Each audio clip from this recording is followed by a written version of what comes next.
game, everyone. This is Rich Ramon, and you're listening to Still Toking with. Yeah. Greetings, my friend.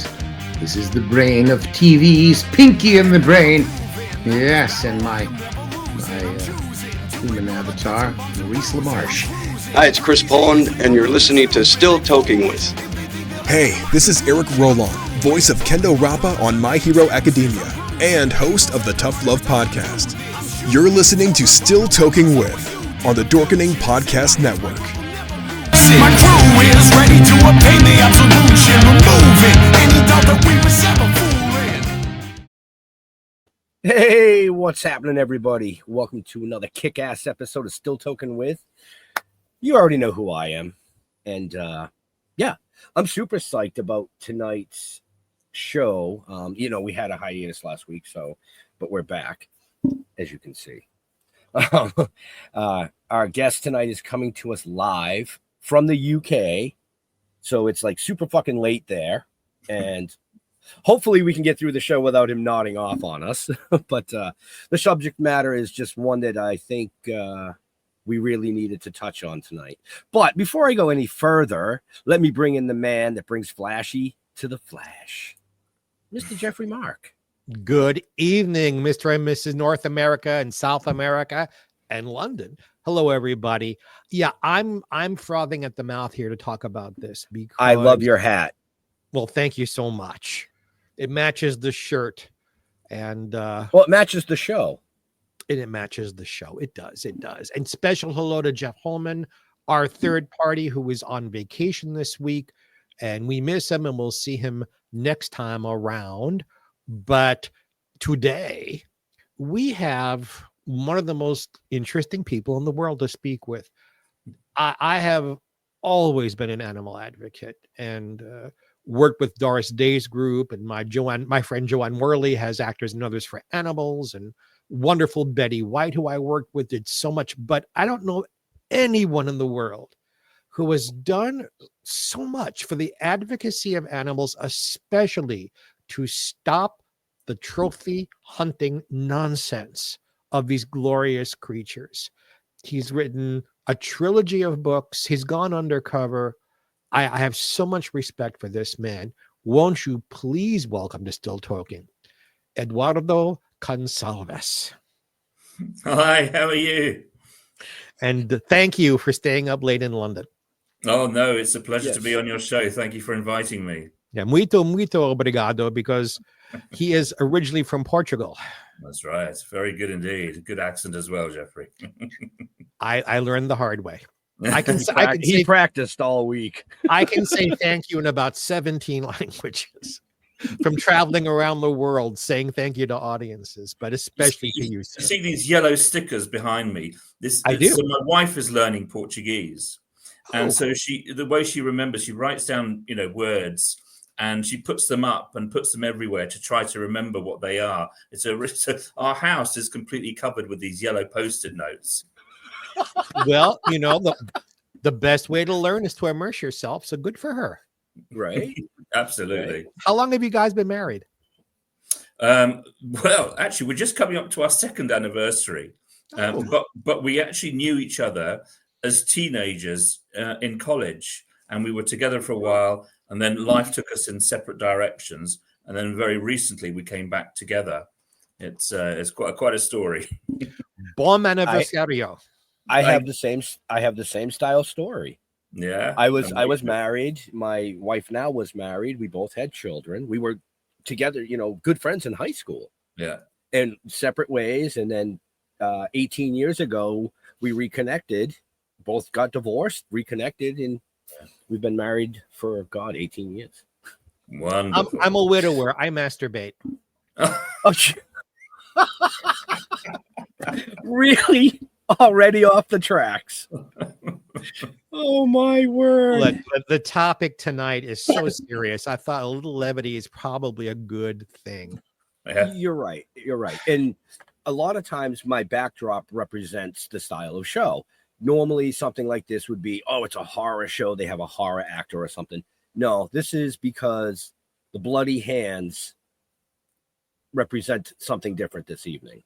So, Eduardo, tell us a little bit about what you're doing. Yeah.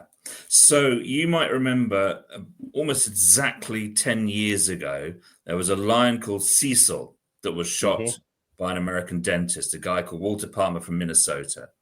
It was an absolutely huge story all around the world. And people kind of thought, what the hell? People are still shooting lions for sport. I mean, what's all this about? We thought this had died out, when the British Empire folded, or, maybe this disappeared in the 19th century. No, people got this big wake-up call. And actually, just a few days ago, there was a shooting of another lion that was also a radio-collared lion. So it's part of a research study called Blondie. And so people, again, were kind of, hey, what? Now, what's been going on is that for the last few years, I've been undercover inside the trophy hunting industry, because I wanted to try to find out what is the truth of what's going on. What's the scale of it? What are people shooting? How do you even become a trophy hunter? Where do you do this? How do you buy a trophy hunt? But I also wanted to understand who these people were. And so basically, I went undercover. I joined Safari Club International, which is the world's largest trophy hunting club. And together with a colleague, we contacted hunters. We contacted the CEOs of companies that sell trophy hunting holidays. We corresponded. We spoke on the phone. We met. We went and visited their trophy rooms. We went and visited the workshops of their taxidermists. And we went to the estates which they were leasing, where you can go and shoot giraffes and elephants and all the rest of it. And so I brought out this trilogy that you mentioned in your book. And it had to be a trilogy because there was so much to tell. And so there's one book which is called 20 Elephants in 75 Minutes. And that's about the world's top trophy hunters. These are the guys who've killed the most animals. And in some cases, they've killed animals in absolutely extraordinary numbers. Then there's another book which is Shoot One Lion, Get One Free. And that was about the hunting companies, the industry, how you get, the people that you buy these holidays from. And the last one is called Mainlining on Heroin. And that's very much about the British industry and British hunters, because trophy hunting originated with the British. It was them that exported it to Africa, exported it to India, and later introduced Americans to it after the First World War. And particularly with Theodore Roosevelt, and they provided him with a luxury train where he could, after he stepped down as president, could spend a year with his son traveling around Africa shooting, hundreds and hundreds of animals. Literally, he'd sit on this front of the train in this special chair that they'd made for him, and he would shoot an animal from that chair. They would stop the train, he would collect the body of the animal, and the train would continue. And so I found out, well, some things which will shock, I think, a lot of people. One is that, yes, we heard about Cecil 10 years ago, and it felt as if it was like a one-off, this kind of aberration of a single individual. That was kind of the way it was reported because it was such a shock to people. Well, here's a fact that I think is going to knock you sideways. Since Cecil was killed a decade ago, trophy hunters have shot another 10,000 lions. Now, just to put that number into some context, so Lion Aid, which is a charity which researches lions, supports lion conservation, it's just produced a study, and it's trying to work out how many lions are actually left in Africa. Well, their conclusion is there's 13,500. So 13,500 lions left. The collapse in lion populations is absolutely extraordinary. In the 1970s, scientists reckon there was around 200,000 lions. So in just the space of 5 decades, the population of lions has collapsed by around 90% or more. And now, going back to Cecil, he was part of this study. That was why he had a radio collar on him. It was Oxford University in England that was doing this study. They were basically trying to work out what's happening to lions. Why are lions' numbers going down? What's the biggest cause of lions? Well, perhaps not surprisingly, that study found that trophy hunting was the biggest killer, the biggest single cause of lion mortality. And in fact, it led to lion trophy hunting being banned in a number of places, including Zimbabwe, where Cecil was shot, and Zambia as well. But then, of course, the hunting industry lobby came along and said, whoa, you can't do this. and the bans were lifted. So 10,000 lions in the last decades, but it's not just restricted to lions. So tens of thousands of animals, many of them endangered species, are shot every year. So it's elephants, it's rhinos, it's hippos, it's leopards, it's cheetahs. Cheetahs are the most endangered big cat in Africa. There's 6,500 cheetahs left. It is perfectly legal to shoot a lion or a cheetah for sport, despite how endangered it is. So that's one of the sort of the big headline findings. But when we then start digging down and meeting the individuals who are behind it, there are some trophy hunters who are single-handedly killing thousands of animals. So there was one guy, he's called Tony Sanchez Areno. He shot over 4,000 animals, of which 1,300 were elephants. He shot 340 lions. He shot hundreds of leopards and rhinos and buffaloes and other animals. He's even shot a couple of gorillas. But he was absolutely adamant that he only hunted in moderation. Those were the words that he used. There's another guy called Ron Thompson. He has shot 5,000 elephants. And he shot a lot of lions and other animals as well. Another guy, Marcel Gomez-Sequeira, I mean, he said, look, actually, I've lost count of the number of animals I've shot, but I know it's in the thousands. And in fact, he bought 4 private jets so that he could be constantly flying around the world, shooting animals everywhere. And he's got everything. I mean, he's got warehouses the size of airplane hangars full of the bodies of animals. There's another guy, Canadian, called Arnold Allwood, who spent 18 years non-stop shooting animals. So he would go to the big industry fairs in January, so Safari Club International, their big convention. He'd buy up a whole load of hunts there. He would then spend the rest of the year shooting animals everywhere around the world. His goal was to get at least one of everything that you could legally shoot. And he did this for 18 years non-stop. So, you know, we met with these people, we spoke to them, and obviously I didn't say who I really was. I said, I gave him a false name, and I said, look, I'm a trophy hunter. I've only done a bit of this and that, but I'm wanting to step up. Can you tell me what it's like? And they absolutely opened their hearts to me. And so there was one guy who was telling me about, you know, the adrenaline rush that he got in shooting the big African 5. So that's lions, elephants, leopards, rhinos, and buffaloes. A guy who was telling me how he cried with emotion when he shot his first elephant. We went into the trophy room of a guy. He had 500 bodies and heads in there, including a polar bear. We went and there was a guy who was telling me about how he had this fun in the evening. He would drink a whole load of beers with his friends, and then they would go out and shoot monkeys out of trees. I mean, it was extraordinary. Then we went and visited the workshop of world champion taxidermists who, you know, he'd done lions and bears and hippos and rhinos and monkeys. We visited the estates where you can shoot these animals. So there was one, in fact, that was leased by a British company, and you can shoot elephants and giraffes there. And he showed us the rhinos he had as well. And he said, he joked to us that he once shot a giraffe there because he thought it was gay. So this is the quality. Okay, now I'm going to say something. Yeah. I was sitting here angry already. Now, all right. It is very easy for us to sit here and talk about these people. I've read, you know, people bragging, "Oh, I shut off the eye and blood spurted. Aren't I wonderful?" I don't use vulgarity on this show except to be funny. But it'd be very easy for us to sit here for the full hour and just say these motherfucking pendejos have a special place in hell for themselves.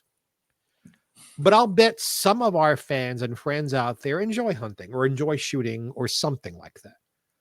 Let's turn this around. The psychology. I cannot fathom. Right. First of all, calling an animal gay. How homophobic do you have to be concerned that an animal looks what he was wearing that the hippo was wearing high heels. It's ridiculous. But he looked at him wrong. What goes on in these people's heads? You've done the study, Eduardo, though, that they think that this is good and that killing is funsies. I don't get it. Help me to get it. The psychology is really interesting, actually. And you're right to pick up on that because, we can talk about the numbers of animals killed and all the rest of it and whether it's a threat to conservation and so on. But there's been reports about, the numbers of animals shot by trophy hunters. But what I actually wanted to do was something a little bit different. I wanted to get inside their minds. I wanted to try to explain to people why they do what it is that they do and how it makes them feel. And this is kind of what I went and asked them about. And once I said I was a trophy hunter as well, then they absolutely embraced me like a long lost brother and opened their hearts to me. And they reveal, the first thing to say is this has got absolutely nothing to do with hunting for food, right?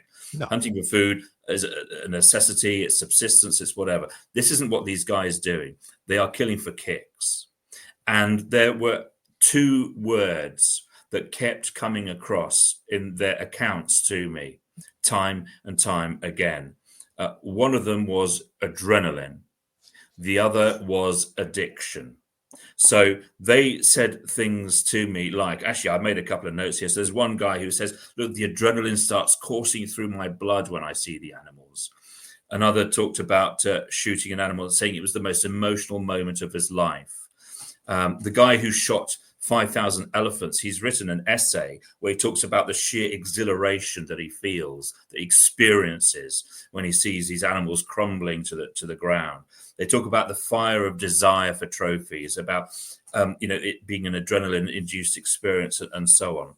And mainlining on heroin, the third book, that's actually a quote from a trophy hunter, a British trophy hunter, who shot lions and elephants and rhinos and other animals and leopards. And he was asked, what is it that drives him and why does he keep doing it? Because he's been doing this for like 50 years.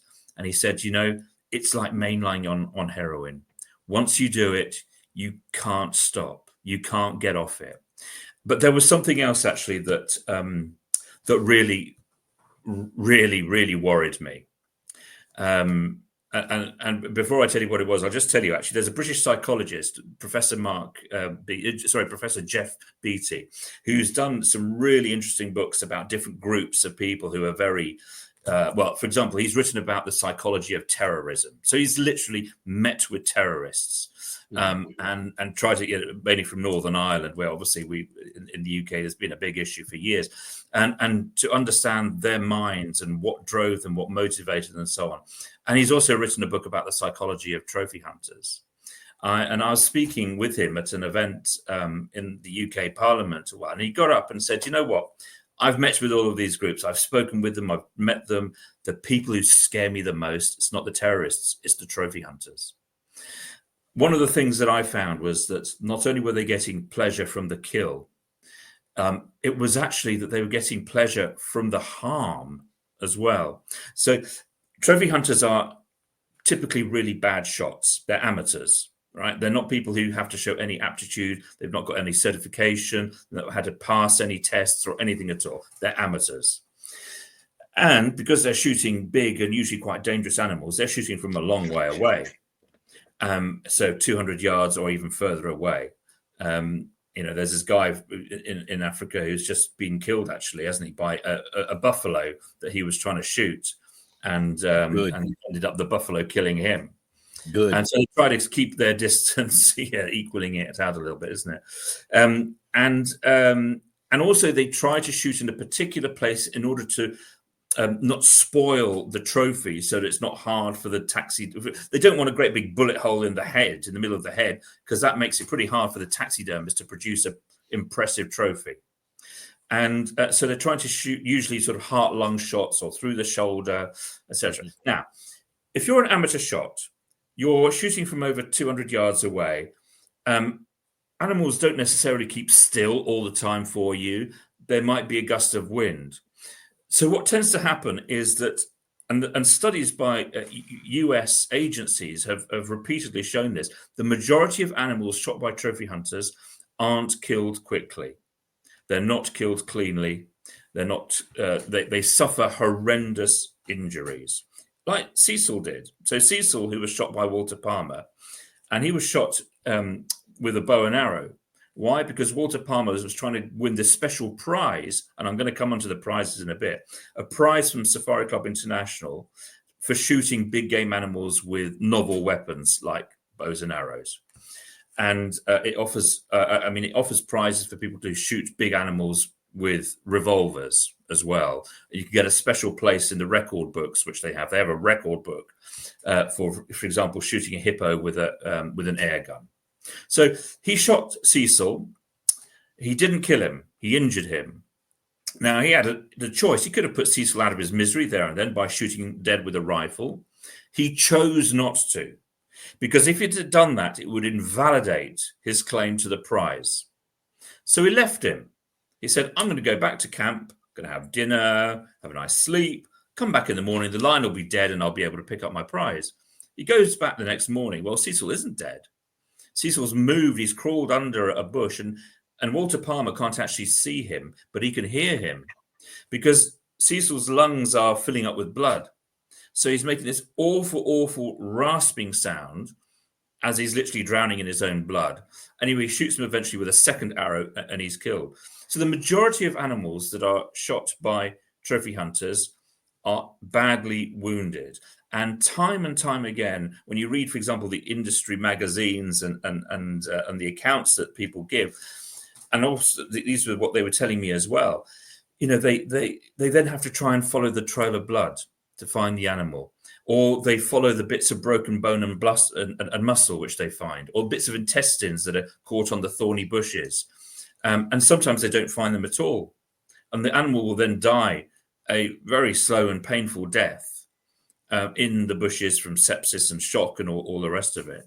Sometimes they then bump into the animal a couple of weeks later whilst they're hunting for something else, and the animal is there injured, and they see it again. Sometimes they'll kill it again. Sometimes they miss it again. So they have these prizes where, for example, and accounts. There was one guy actually who was talking about at the time he killed a puma, so a mountain lion. He did this in Argentina where they call them pumas. He killed a puma with a spear. So he had a pack of dogs. The dogs had chased the puma up a tree. And then the guy went and stuck the puma. And he was gloating about how he's being splashed with blood. And so they give these incredible accounts where they talk about the injuries that they cause. And they seem to take pleasure in that. I mean, a really sadistic pleasure. So, for example, I'll just give you a couple of accounts of lion hunts, which trophy hunters are given. So there's one guy, and this is a former president of Safari Club International. And he says, the lion's head snaps backward and explodes with smoke from my bullet. There's an Australian newspaper editor, again, talking about shooting a lion. I shot it through the left eye, blowing out the back of the skull.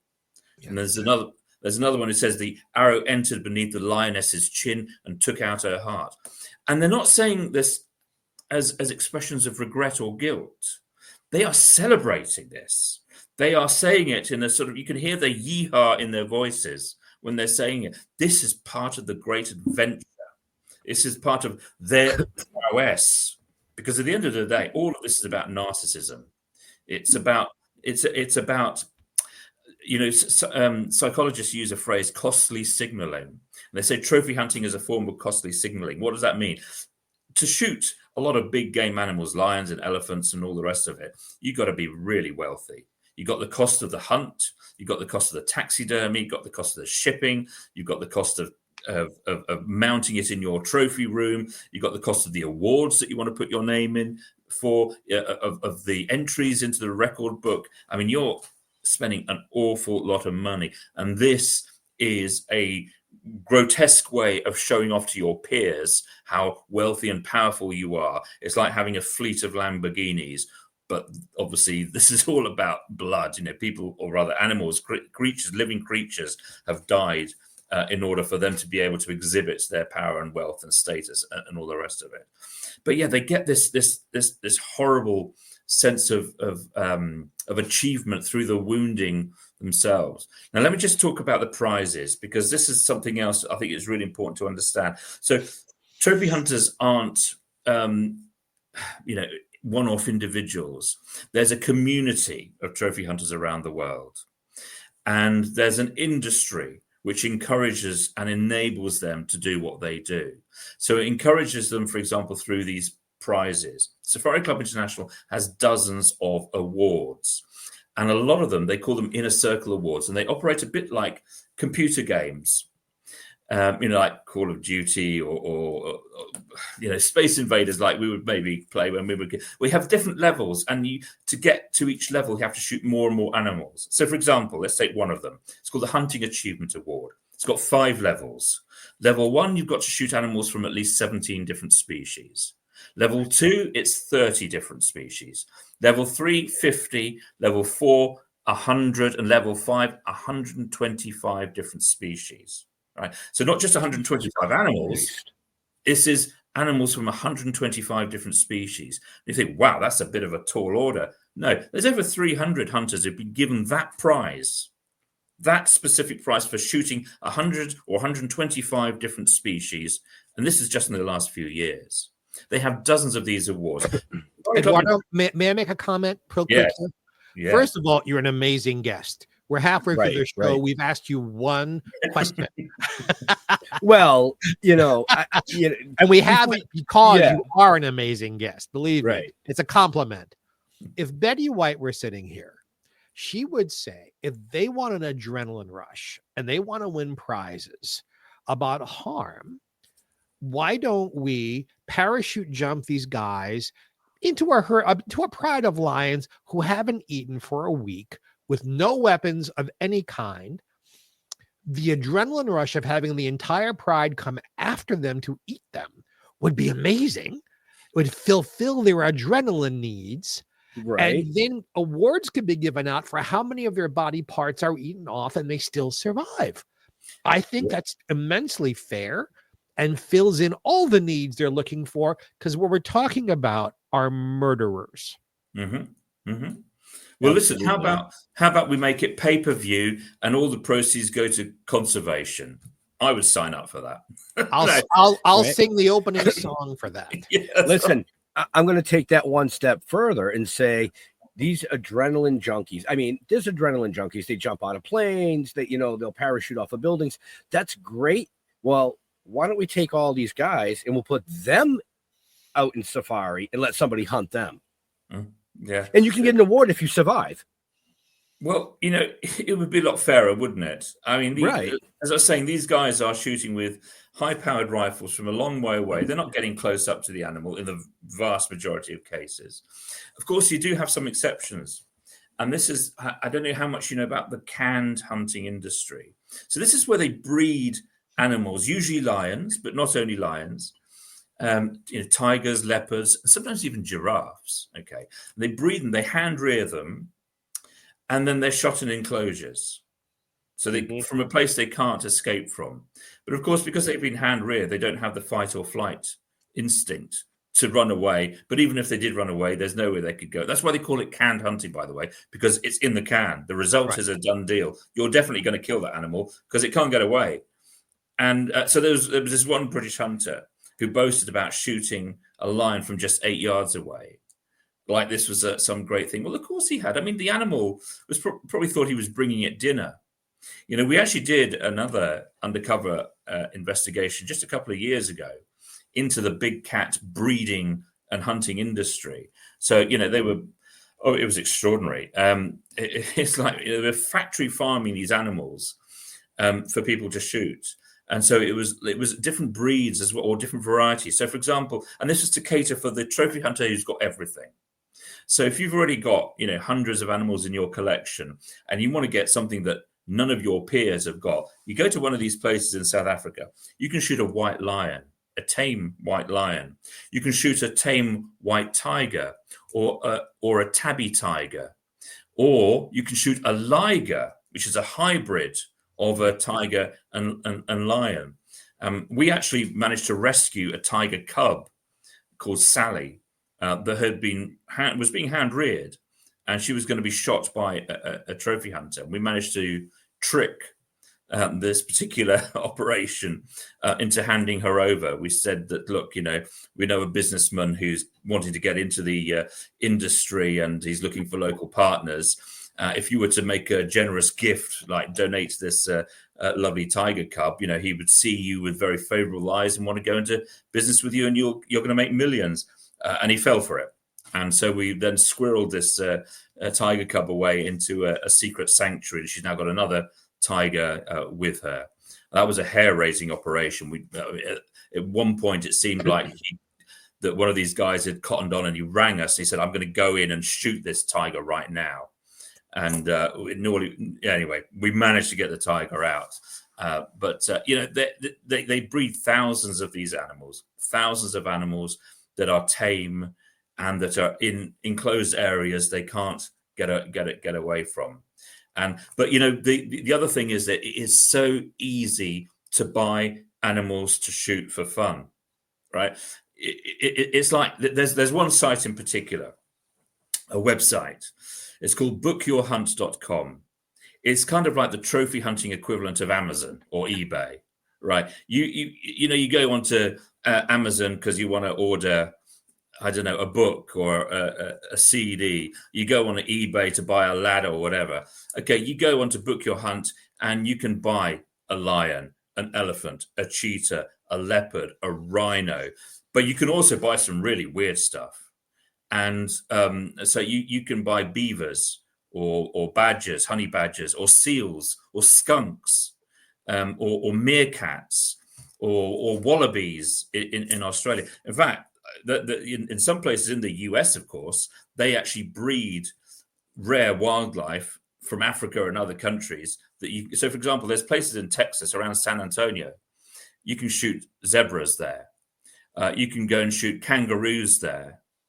You can even go up in a helicopter and shoot wild pigs with machine guns. And they've got websites, right? Yeah, and they have these names like Helibacon or Hogpocalypse. But you literally can buy an animal, even an endangered animal, like candy.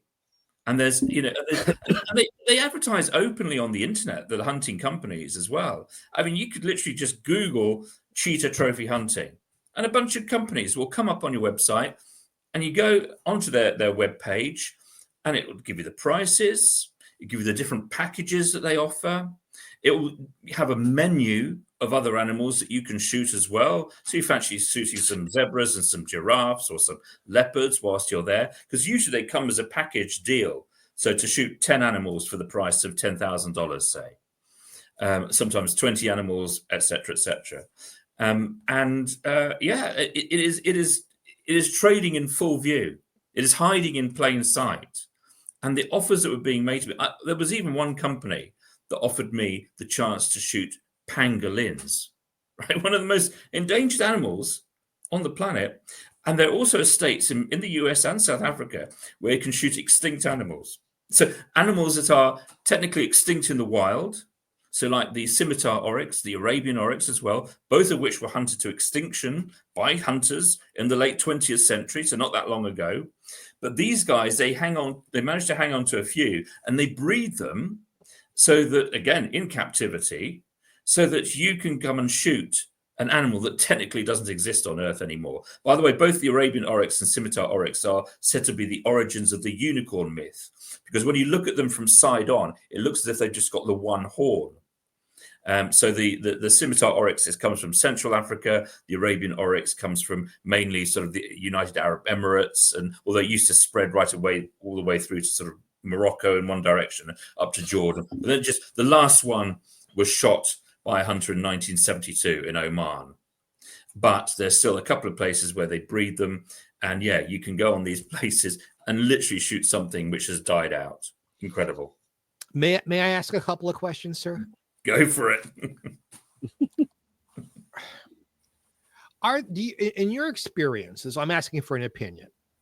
Are we talking about human beings who if killing other humans was legal, they would do that also because there's just something in their psyche that they are murderers. And this is the only legal way they can do it. Is that the psychology here? Do you know, that's a really, really good question. And there's been quite a lot of research in criminological circles about this, and in places like the FBI, in district attorneys' offices, in understanding, is the enjoyment of killing an animal a red flag? In other words, a trigger. It could be that these people also enjoy killing people. And indeed, one of the reasons why certain animal cruelty offences, such as dogfighting, etc., are now classed as a grade A felony in the US, was they found that people who were engaging in those activities were also likely to be engaged in other very serious forms of crime. We actually, well, about when are we? About, nearly 10 years ago, I was involved in another undercover investigation. This was to do with dogfighting. Yep, I was going to bring that up. Right, and basically we found that, again, this was something that was going on. Not a lot of people knew about it, but it was going on a pretty big scale. And so, together, actually, with the same undercover guys that I still work with, we infiltrated the largest dogfighting crime gang in Europe. They were based in Bulgaria, but they operated throughout the continent. And they were breeding and selling and moving dogs and organizing dog fights. And there was prize money of $50,000 for a winning dog for a fight, et cetera, et cetera. And they were shipping them all around to the Caribbean, to the US, some of the southern states. It was going into the Arabian Peninsula, into Pakistan. It was everywhere. And during that investigation, actually, I sort of met quite a few interesting people in the law enforcement community in the US. So district attorneys, people high up in the New York Police Department, people in the FBI. And it was then that I sort of understood that they were looking at this with a particular angle, because they were finding that those people who were involved in dogfighting were also likely to be involved in human trafficking, in gun smuggling, and all sorts of other serious crimes. And so it transpired that this gang in Bulgaria that we'd infiltrated, and others that we were contacting in Albania and other places, they were also involved in other crimes. And so there were, for example, people high up in the New York Police Department who were saying, do you know what? We actually look for indicators, people who are people who are involved in dogfighting, we know they're almost certainly going to be involved in other stuff. So we actually look actively for that, because often it's a better way, an easier way of digging out the really serious criminals than if we were actually looking actively for people involved in human trafficking and all the rest of it. They cover their track. But if you go for the dogfighting, you're going to find all this other stuff as well. So it's actually a clearer way of finding others involved in very serious crime. But one of the other things, of course, and there's been, again, research by psychologists working for the FBI, and they found correlations between trophy hunters and, that they were more likely to be involved in domestic violence. They were more likely to be child abusers. Absolutely. Because of their narcissism, their lack of responsibility, etc. But also there were actual cases of trophy hunters who were also serial killers. And I remember there was one case in particular, quite a famous case in the US, where there was a trophy hunter who would kidnap women off the street. He would strip them naked, put them in the trunk of his car, drive out into the middle of a forest, and then get this woman out of the car and say, run. And then he would give her a 5-minute head start, and he would stalk her like he would stalk a deer or another animal, like he would hunt another animal. And of course, a lot of serial killers, they take trophies of their human victims, whether it's Jack the Ripper or who would keep bits of ear and whatever. They would keep those trinkets, and of course, a lot of people who we've heard of who have committed acts of heinous acts of mass murder in the US, in the UK, and everywhere else, they often started their criminal careers, if you want to call it that, with acts of animal cruelty. So the Texas Chainsaw Massacre, the guy who did, or the Boston killer. There was, the two guys who were responsible for the Columbine murders, the Columbine shootings. Yeah, they were all people who were also involved in animal cruelty early in their lives. So it was almost like an indicator or a starting point, if you like. But it was the same mentality. That's the point I'm trying to get to. At the end of the day, it's the same mentality. It's the same, refusal to acknowledge that another being has value. It's not taking responsibility for your actions. It's denying. Anyway, it is the same compulsions. It's the same pattern of behavior. So, and this is why I say to people, look, this isn't just some woolly animal rights fringe issue, right? These are really serious. I started my professional career, if you like, in the law enforcement sector. And this is where I kind of first came across serious crimes being committed against animals and what that actually meant, how serious that was in the overall scheme of things. And that was kind of what triggered my interest in later life, to explore these connections and to really try to understand, like I have done with this latest investigation, to understand what goes on in the minds of these people. Because frankly, they're very, very frightening people, and they are pretty dangerous people. Which brings me to my next question, if it's okay, boys. I guess like anyone could stop me. You've mentioned South America, you've mentioned Africa, you've mentioned the United States, you've mentioned some parts of Europe, you've mentioned the Arab countries. Is this a cultural, are there cultures, because you haven't mentioned Australia or the South Pacific or Asia at all. Is this something that's unknown in these places, or is this kind of evil just across the board from your experience? Very good. It is largely cultural, actually. So 55% of all animals shot by trophy hunters are shot by Americans. So the second country in the list is Germany, and it accounts for about 5%. So Americans are, and we think about Africa as the place where everyone goes and where most trophy hunting goes on. Actually, the country that has the greatest number of exports of hunting trophies, so where foreigners go in to shoot an animal and take the bodies home, is Canada. Canada is way out in front, largely because it has such a huge bear hunting industry. Right. So Canada accounts for, I'm trying to remember the figures off the top of my head, but I mean, something like a third of all hunting trophies come out of Canada. And you can even shoot polar bears in Canada, by the way. So even the US and Russia have both banned polar bear trophy hunting because we know it's an endangered species. We know it faces all sorts of threats and climate change and so on and so forth. Canada's the one place where you can still legally go and shoot a polar bear for fun. And there's also a commercial skinning industry linked to that. So it is largely, so it started with the Brits, like I said before, and the Germans and the Spanish have traditionally been big markets as well. Also the French and the Portuguese and the Dutch and Belgians as well. Belgians, a lot about. There's a bit more of an Eastern European revival almost because, end of the Soviet Union and the Cold War, and they're able to travel more, and you've got lots of oligarchs with lots of money. So there's more Russians and Hungarians, a lot of Hungarian trophy hunters now. But it's not an Asian thing. And it's not an indigenous African thing.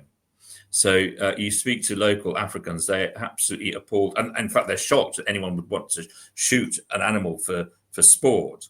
And this is one of the great ironies. People are allowed to jet in from the US or the UK, wherever, into Africa to shoot a rhino or an elephant or whatever for fun. People in Africa are not allowed to shoot any of those animals or other animals, even if they are starving. Right, it is prohibited. I am personally against even bullfighting or even fox hunting, because even if the fox gets to live, it's scared out of its mind. Why do governments allow this? Why isn't there a worldwide upheaval and a cry and a moan that this is evil, it is wrong? Why is it allowed? All these places you've mentioned, and we're not talking about any one administration or one king or one queen. We're talking it's been going on for hundreds and thousands of years, no matter who's in charge. Is it all a matter of money that enough people are getting paid off to allow this to happen? I'm ready to punch somebody out now. Is that what this? I'm an animal lover. I've always been an animal advocate. I don't understand why this is so universally allowed. Please speak to that. Well, the short answer is you've hit the nail on the head. It is about money. So on the one hand, you have an incredibly powerful trophy hunting industry. So Safari Club International, like other industries, has a very powerful PAC, Political Action Committee, and Super PAC, pours a lot of money into the American electoral system. And so you looked, for example, at the first Trump administration. So the guys who, for example, were the Interior Minister or the Secretary of the Interior, the Secretary of Agriculture, they had received campaign funds from Safari Club International. The majority leader in the Senate, Mitch McConnell, received funding from Safari Club International. I mean, it has one of the biggest PACs in the US. It's bigger than Delta. It's bigger than General Motors. It's very, very powerful. And for example, it's just we've just had the announcement in the last few days of the new director of the US Fish and Wildlife Service. Well, guess what? I mean, he's a hunter, and he's somebody who, when he was the head of the wildlife in Wyoming, actively promoted wolf hunting, and he removed protections from grizzly bears so you could hunt them more easily, etc. So there's a lot of money there, and an awful lot of money poured into the political system, but also the international sort of conservation system as well. So there's a lot of money from Safari Club International and sister groups like Dallas Safari Club in, for example, the IUCN, the Global Conservation Organization. So, for example, that guy who said the lion's head snaps backward and explodes with smoke from my bullet, he sits on the Lion Experts Committee of the World Conservation Union. I mean, he's shot. So the foxes are in charge of a chicken coop, is what you're trying to tell us. That's exactly right. And then the other part of your question, which is why isn't there this sort of huge revulsion, is that they spend a lot of money keeping it quiet. You never see the CEO of Safari Club International speaking to CNN or on Fox News or on MSNBC. You don't see the president of the Dallas Safari Club writing op-eds in the New York Times or the San Francisco Chronicle or the LA Times or Washington Post. They keep it very quiet. What they do is they get others to be their spokespeople. By that, I mean they put money, for example, into the pockets of a small group of academics and researchers, and then they get them to go out and be the voice that's in favor of trophy hunting. And what they trot out at these absolutely extraordinary arguments about how it's wonderful for conservation. Now, how on earth can trophy hunting be wonderful for conservation if the lion population has crashed from 200,000 to 13,500 in the space of just 5 decades? If pretty much all of these species that are being shot are seeing their numbers crash, leopards, elephants, rhinos, they're all in trouble. Do you know, pretty much the only place they're not in trouble in Africa is Kenya. Why? Because Kenya banned trophy hunting in the 1970s. So lion populations are going up in Kenya, elephant populations are going up, black rhino populations go, white rhino populations are going up. You see a pattern. So yeah, they spend a lot of money keeping themselves out of the picture, and instead they get these other mouthpieces to sort of be the voice. And of course, they come across much more credibly than somebody who goes out and says, hey, yeah, I just love shooting them up for fun. I get so much pleasure out of it. That doesn't work really well in front of a general public audience.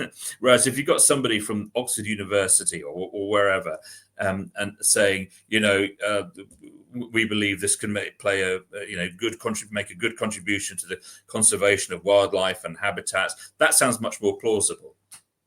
But in order to get that, they have to put a lot of money into the system. Right. So we have about 8 or 9 minutes left. Go ahead, Ben. Yeah. Please. We ain't going to cover all of it in 8 or 9 minutes. I want to bring up a point. So I watched a segment from your 2019 award. the name. Let me get the name right. Animal Hero Awards, where you said that every time these lions are being killed, or any animal, I guess, it's like playing Jenga. You're pulling pieces of DNA out, and essentially, is that making them more susceptible to being killed in the wild, not by humans? It's a, the killing, it's a quality and a quantity issue. Let me explain that. So when they're shooting lions, they're not just shooting random lions. They always want to shoot the very biggest lions because they're the most impressive. They look best with the head above the wall, above the fireplace or whatever. So they want the very biggest and the best. Well, the consequence of that is you're shooting literally the best genes out of the population. So over the last century, the lion population gene pool has shrunk by 15%. So 15% of the best genes have been lost to the species. And even Safari Club International's own record books, which I've got access to show that lions that are being shot today by its members are quite a bit smaller than the ones that were being shot 20 years ago, 40 years ago, 60 years ago. Lions are getting smaller. Literally, it's the reverse of natural selection. Scientists call it artificial selection because only the smaller, weaker, less fit animals are surviving. And so scientists, or evolutionary biologists specifically, have said that the situation is now such that you could shoot just 5% of the remaining adult males, the good trophy males, and that would be it for the species. The line would not be recoverable. We would be seeing the first extinction of a big cat species on Earth since the saber-toothed tiger in prehistoric times. So it's not just the numbers of animals, you're shooting the best. So what that does when you're shooting the best genes out of them and you're removing them, you're making them less able to adapt quickly enough to rapid environmental changes such as climate change. So drought is becoming an increasingly problematic factor in many parts of Africa. So animals are and they're more prone to diseases as well, which again are one of the other consequences of climate change. With elephants, you're seeing much the same thing. So the size of elephants' tusks are becoming shorter. You're not seeing the big tuskers anymore, but the average size is less, or the average weight is less as well. Now, tusks aren't just there for decorative reasons. They're there to help an elephant find water under dry riverbeds in drought conditions. Now, if they have shorter tusks, or as you're increasingly seeing, you're seeing adult tuskless elephants, a greater number of tuskless elephants, then they are less able to survive those environmental challenges. And again, they're more prone to diseases and so on and so forth. So it isn't just the numbers that we should be worried about. It's the fact that you have this whole obsession with getting the biggest animal. And this, again, is fed by the industry, which has this record book. So Safari, I mean, there's quite a few of them, but Safari Club International has probably got the biggest one. It's got 200,000 entries of the biggest animals that have been shot by its members, covering 900 different species and subspecies. And Eduardo, you have, forgive me, I'm interrupting you. I apologize. I just have to get this in before we're done. Yes, I do. You have fascinatingly and brilliantly in this last 56 minutes laid out the problem, the evil, how it's manifested, how it continues.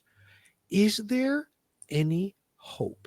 Is there anything we can do to change this? Yeah. We have to give a little bit of that before we go. Absolutely. And there's one very interesting and positive thing that is happening, which is more and more countries that traditionally trophy hunters have come from that are implementing bans on imports of hunting trophies. And so a number of European countries have done this in recent years. We're hoping to get some more in the next year or two. And even in the US, there's already some partial restrictions, but there's also legislation going through the House of Representatives at the moment, which would ban hunters from bringing back a whole range of animals. So, of course, that would dissuade them from going out and killing them in the first place if their motivation is just to put it up above the fireplace or to build a great big trophy room. So I would say to people, get in touch with your elected representative, get them to support the bill that's going through Congress or going through your legislature in whatever country that you are, because there are bans, there are bills going through right around the world. The second thing is, look, we need to bring this to a total end. We need, I see this as one of the great moral evils of our time. I sort of almost see it in the same moral dimension as, slavery, apartheid, civil rights. It's one of those big issues. I agree.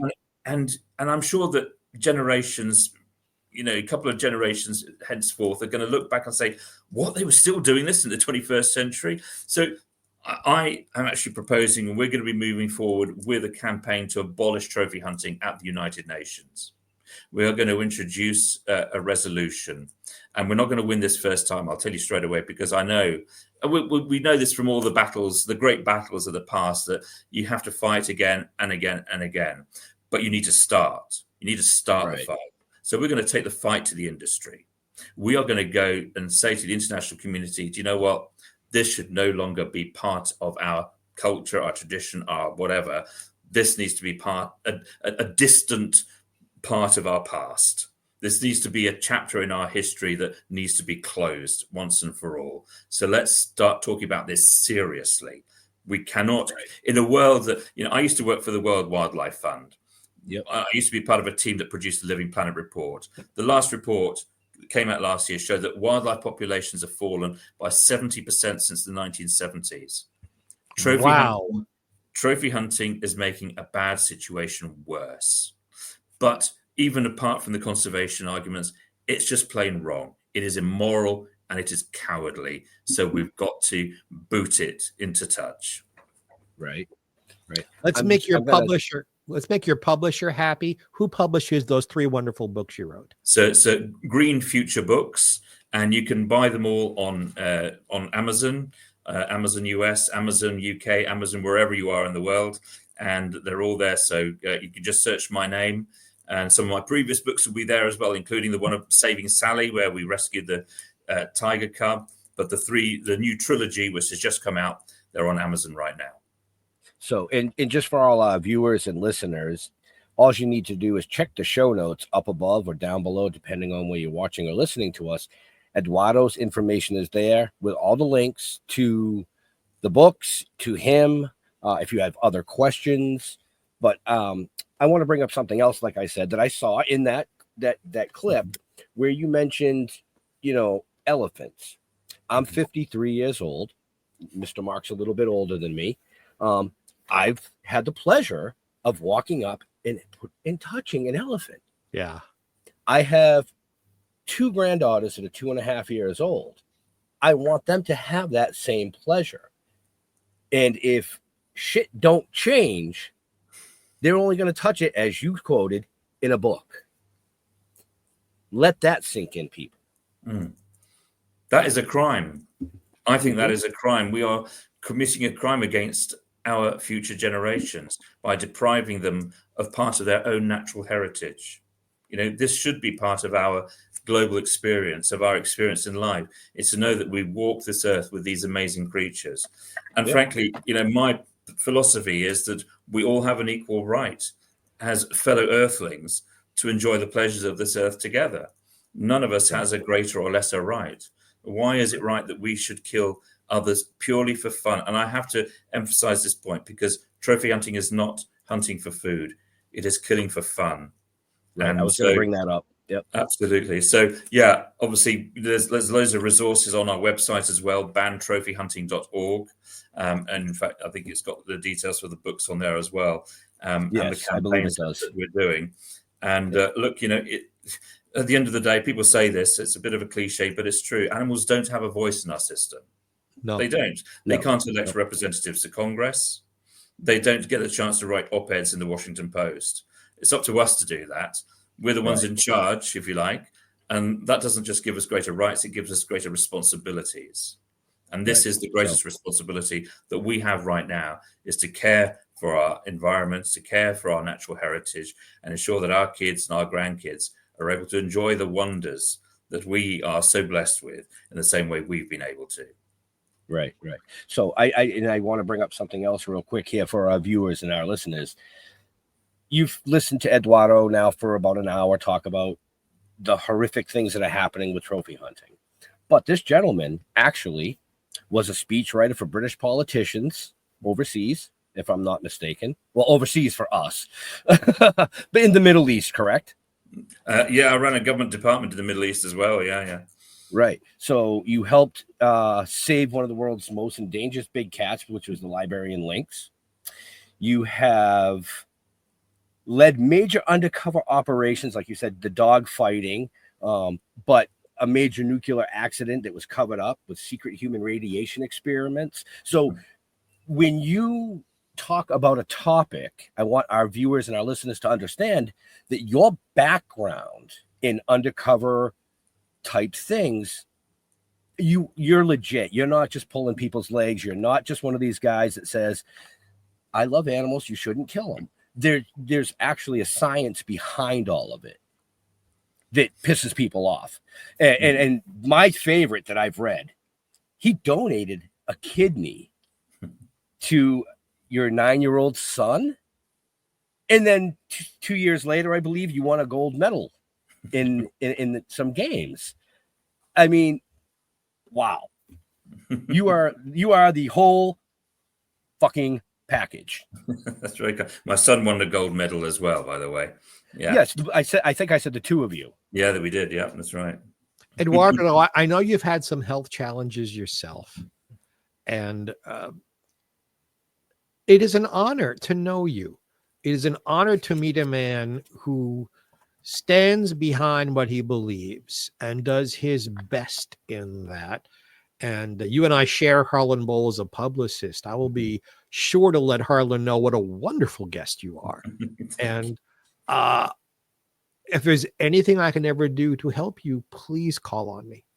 Thank you. Oh, I really appreciate that. You know, the most important thing is to get the word out. And this show is such a fantastic opportunity for me to help do that, and you getting the word out to your followers and listeners. Because at the end of the day, the reason why Cecil was such a big story 10 years ago was people had never heard of trophy hunting or thought that it was just something that had been abolished 100 years ago. And that's why, you know, Jimmy Kimmel cried on his show. That's why Mia Farrow was calling on people to go and turn up at Walter Palmer's dentistry practice, because it was such a shock. But the reality is, you know, tens of thousands, maybe 100,000 animals are shot by trophy hunters every year, and includes some of the most endangered animals in the world. And we've got to tell people about that. We've got to let people know so that they can do what they want to do about it, which I hope is pick up the phone to their member of Congress, or to write them a letter, or to go and meet them and say, this is just damn wrong. And tell you what, my vote at the next election depends on what you're going to say and do about this, because I'm watching how you're going to vote. I'm going to watch what you're going to do about this, because at the end of the day, elected representatives, democracy is a wonderful thing, but we've got to use it.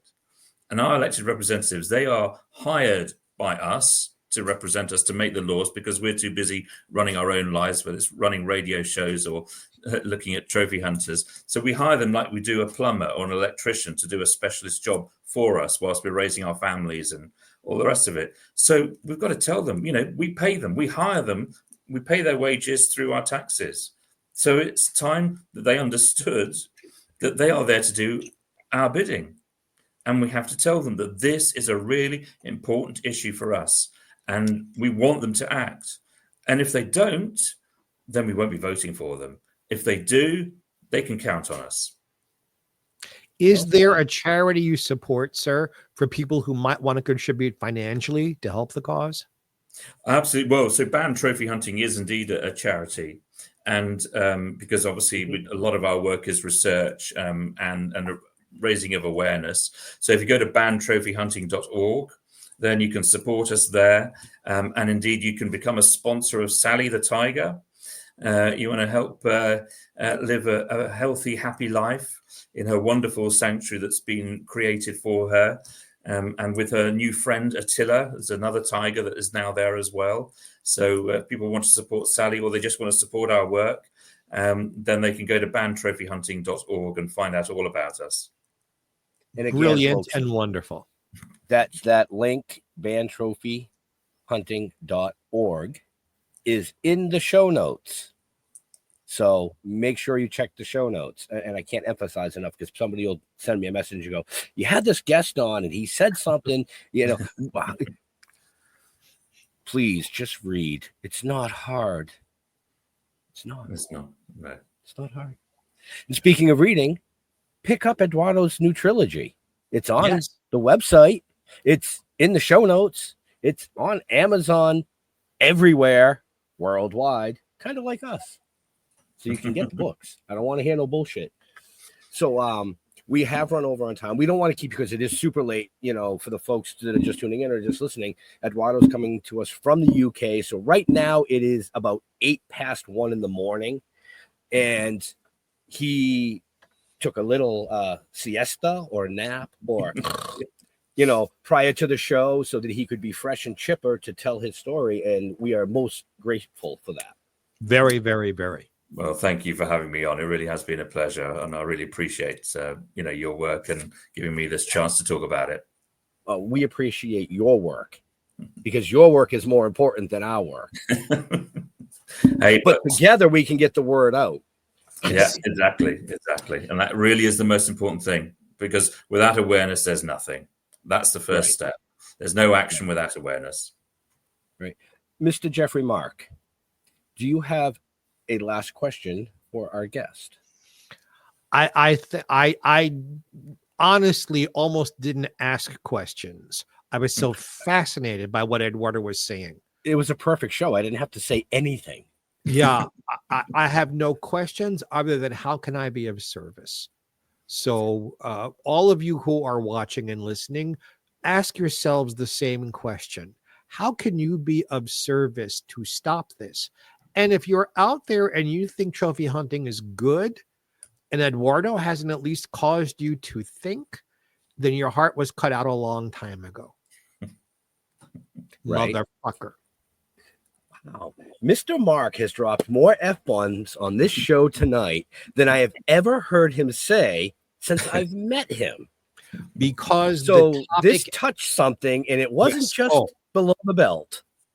No. This has been animal rights has been a part of my life since I was a kid, and I didn't know until I researched our show today how bad it still was. I didn't know it was still this bad. But this is an issue that should make you angry. This should make anyone angry. It is infuriating. And I'll tell you something. The laptop that I used to write my books, it nearly flew out the window several times because I would be getting so angry about, for example, I'd be writing up the transcript of a conversation that I'd had, and I'd be so filled with rage sometimes as people would say things in such a matter-of-fact way about how they'd killed an animal and how exciting and fun it was. It really, this laptop is hanging on by its dear life. It nearly went flying through the window. And it's actually an old, big, chunky laptop that I use because, again, I get so angry sometimes when I'm writing that I'm really hammering the keyboard, and most modern laptops wouldn't survive the assault. It should make us furious. That is a demonstration of our humanity if we're able to get angry about this. Because my vulgarity was my anger. And I felt it was appropriate today. Yeah, my anger was all through the show, and then my fucking AirPods just died. So Apple, you suck. If they don't last longer than an hour, you suck. Actually, I'll just tell you one other thing. So you're not alone. So we showed our documentary. We did a documentary about British trophy hunters. We showed it in Parliament to British members of Parliament. So I did my little introduction, and then I went and sat in a row behind some of where the MPs were sat. And I could hear them mumbling as sort of the different horrific scenes, played out. And they were using words quite similar to yours, but they were saying, I could hear them mumbling under their breath as a lion was lured by a bait and was shot at close range and all the rest of it. And I could hear them saying the same words, only quieter. But, in some ways that's a reflection that they got it. And Right. and we have to put I mean, it's a hard reality, this issue. It's a horrible reality, It but we is. have to put it in front of people. We have to Right. we have to tell them the truth. This is going on, and it's going on every day. So normally I would ask you a question, we'd close up the show, but you just mentioned a documentary. Mm. Is there a place where someone can watch that? Is that on like YouTube or is that on a website? Give a shout to that, because I will push that to some of our pages as well with the link. Yeah, that's great. So we have made a documentary. It is now on YouTube, and we're now actually starting to make another documentary. But the one that is on YouTube, that follows our undercover investigation into British trophy hunters. Now, although it's just about UK hunters, the story is a universal one. So you get to actually meet the hunters and see the conversations that we had with them, obviously with hidden cameras, and go inside the trophy rooms that these people have, and go to the estates, and you see the correspondence that we had with them when they're offering us lions, and hear the phone conversations that we had with them, I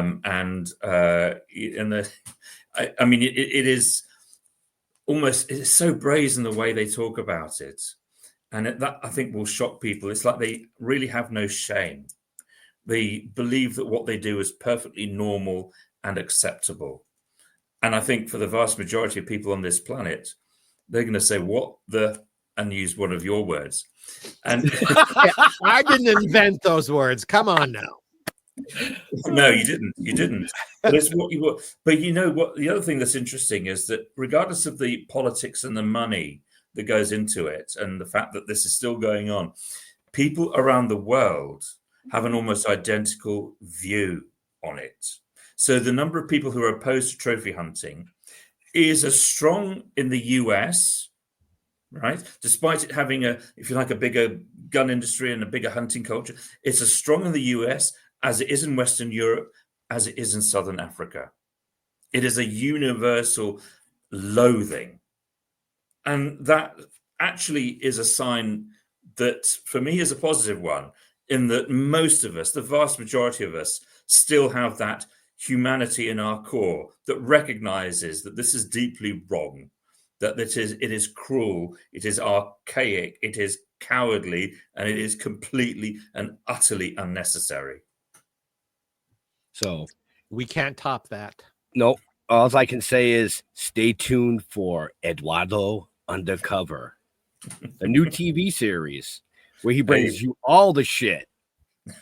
And that's no joke. That sounds like fun. But yeah, I can't even top any of that. I can't talk. I have nothing for that. Just thank you, sir. Thank you for being with us.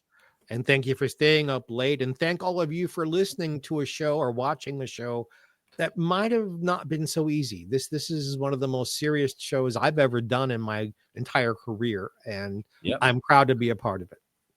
As am I. So with that, Eduardo, where do you like to interact with fans on social medias? Mostly on X, what was popularly known as Twitter. So our account there is CBT Hunting, Campaign to Ban Trophy Hunting.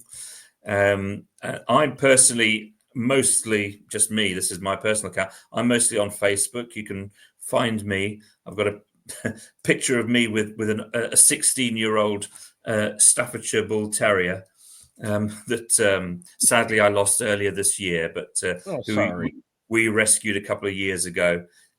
He was 14, he was deaf, and he'd been abandoned in a house for 10 days without any food and water.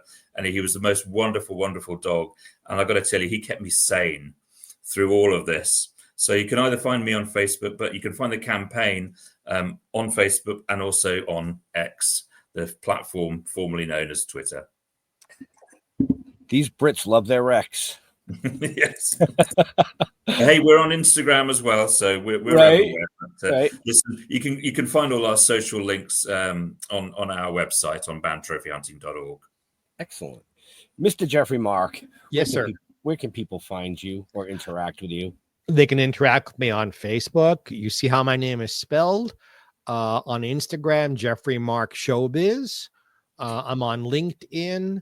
And if you like me and you like our host, Ben, also, we do another show.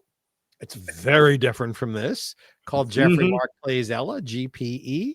Every week we play Ella Fitzgerald's music on a theme, and I give you all the insider information about that.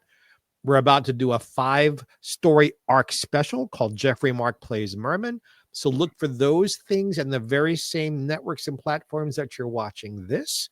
And good golly, what a show this has been. What a show. To leave me vulgar and speechless. Wow. That's like a good night for you, isn't it, Jeffrey? It's a good night for everybody else, too. For us, just check out stilltoking.com. You can find out everything you want to know about us, all the other stuff that we do with the novels and the comic book series and the TV series animations. But every single one of these shows is archived there, as well as a number of other platforms. We want to thank Eduardo for literally taking time out of his 2 days. See, this started at midnight, folks. It's after 1 a.m. He was with us for 2 days. That's how important the subject matter was. You know, taking time out of all that and being here with us this evening, spreading the message. As always, I want to thank Jeffrey Mark. I thank Jeff Holman, but he's not here. He's on vacation again, which is okay. He'll be back next week. But to all our veterans and first responders, we want to thank you for doing what you do, so people like us can come up here and do things that we like to do. Stay safe. We'll see you next week. Have a happy day.